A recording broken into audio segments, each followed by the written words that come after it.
रत्नागिरी जिल्ह्यातील राजापूर तालुक्यात प्रस्तावित बॉक्साईट उत्खनन प्रकल्पावरून वातावरण चांगलेच तापले. नाणार आणि सागवे गावांमध्ये प्रस्तावित असलेल्या प्रकल्पाला स्थानिक ग्रामस्थांनी तीव्र विरोध दर्शवला असून विनाशकारी बॉक्साईट खाण प्रकल्प विरोधी संघर्ष समिती आक्रमक झाली आहे.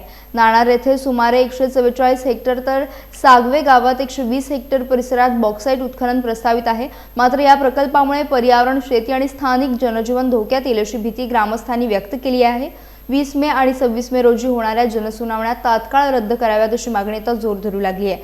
जर जनसुनावणी रद्द झाली नाही तर ती उधळून लावू असा इशारा देखील ग्रामस्थांनी दिलाय. विशेष म्हणजे या प्रकल्पाविरोधात राजापूर पंचायत समितीने देखील ठराव मंजूर केला. दोन्ही शिवसेना पक्षांसह स्थानिक आमदार किरण सामंत यांनीही या प्रकल्पाला विरोध दर्शवला आहे. दरम्यान येत्या काही दिवसात या मुद्द्यावरून राजापूरमध्ये आंदोलन अधिक तीव्र होण्याची शक्यता व्यक्त केली जाते.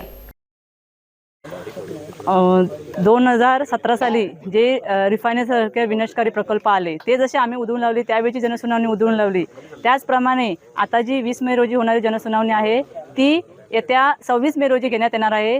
तर ती हजारोच्या संख्येने आम्ही ग्रामस्थ आणि स्थानिक जनता एकत्र येऊन नक्कीच उधळून लावू. मी स्वतः लोकप्रतिनिधी म्हणून मी त्या जनतेच्या ह्याने ग्वाही देते आणि जी काय जनसुनावणी शासनाने याचा थाट घातला आहे, जो नानारची जनसुनावणी आमच्या सागवे पंचकृषीमध्ये घालण्याचा थाट घातला आहे, तर नक्कीच आम्ही ते उधळून लावायचा प्रयत्न करू. बॉक्साईट प्रकल्पाला इथल्या नाणार कुंभवडे परिसरातील सगळ्या जनतेचा ठाम विरोध आहे. त्याची काही शास्त्रीय कारणं किंवा पर्यावरणविषयक कारणं आपल्याला लक्षात घेणं आवश्यक आहे. नुसता भावनिक विरोध करून जमणार नाही, तर आपल्याला शास्त्रीय भूमिका विचारात घेणं आवश्यक आहे. कारण इथेच पाण्याचा मोठा प्रश्न निर्माण होणार आहे. कारण बॉक्साईटचा जो स्तर आहे तो नैसर्गिक एक स्पंजसारखं काम करतो. पावसाचं पाणी शोषून घेणं आणि खालच्या पातळीमध्ये तो टिकवून ठेवणं, हे जे काम आहे ते उत्खनन केल्यामुळे नष्ट होईल आणि पाण्याच्या विहिरी, पाण्याच्या बोरवेल्स वगैरे सगळ्या कोरड्या पडतील. तसंच इथल्या ज्या धुळीमुळे जे प्रदूषण होणार आहे, त्या धुळीमुळे प्रदूषण जे होईल त्या रासायनिक प्रकल्पामुळे, रासायनिक प्रक्रियेमुळे देखील पाणी दूषित होईल आणि पाणी दूषित झालं तर पिण्याचं पाणी देखील पिणं शक्य जनतेला होणार नाही.